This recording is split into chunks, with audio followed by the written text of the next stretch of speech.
తారక్ అభిమానుల 6 ఏళ్ల నిరీక్షణకు నేటితో తెరపడింది. సెప్టెంబర్ 27న ప్రపంచ వ్యాప్తంగా దేవర మూవీ విడుదలైంది.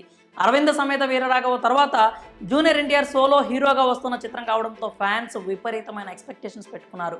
అందులోనూ చాలా రోజుల తర్వాత మ్యాన్ ఆఫ్ ది మాసెస్ను డ్యూయల్ రోల్లో చూడబోతున్నామన్న ఎగ్జైట్మెంట్లో ఉన్నారు. తొలి షో నుంచి సినిమాపై పాజిటివ్ బజ్ నడుస్తోంది.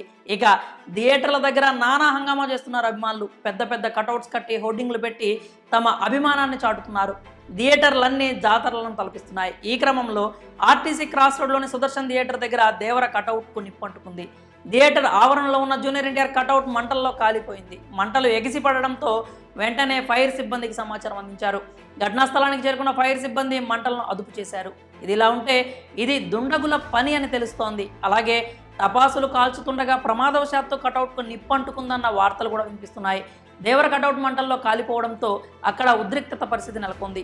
ఈ ఘటనపై అభిమానులు తీవ్రంగా ఆగ్రహం వ్యక్తం చేస్తున్నారు. కొంతమంది ఓర్వలేక ఈ చర్యకు దిగారు అంటూ మండిపడుతున్నారు. అయితే ఈ ఘటనలో ఎవరికీ ఎలాంటి ప్రమాదం జరగకపోవడంతో పోలీసులు ఊపిరి పీల్చుకున్నారు. ఆచార్య ఫ్లాప్ తర్వాత కొరటాల శివ నుంచి వస్తున్న చిత్రం కావడంతో కాస్తంత ఆందోళన ఉన్నప్పటికీ గతంలో ఎన్టీఆర్ తెరకెక్కించిన జనతా గ్యారేజ్ హిట్ కొట్టడంతో సినిమాపై హైపు హోపు డబల్ అయ్యాయి.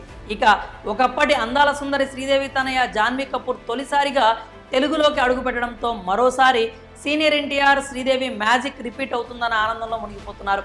300 కోట్లతో అత్యంత భారీ బడ్జెట్ చిత్రంగా తెరకెక్కింది. బాలీవుడ్ నటుడు సైఫ్ అలీ ఖాన్ నెగిటివ్ రోల్ చేశాడు.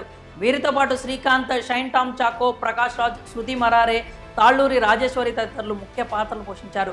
అనిరుద్ తన మ్యూజిక్తో మరోసారి మ్యాజిక్ చేశాడని ఫ్యాన్స్ పొగిడిస్తున్నారు. బాక్సాఫీస్గా బాపు వచ్చాడంటూ సంబరంలో మునిగి తేలిపోతున్నారు డైహార్డ్ ఫ్యాన్స్. దేవర సినిమా చూసినట్లయితే ఎలా ఉందో మీ అభిప్రాయాల్ని కామెంట్స్ రూపంలో తెలియజేయండి.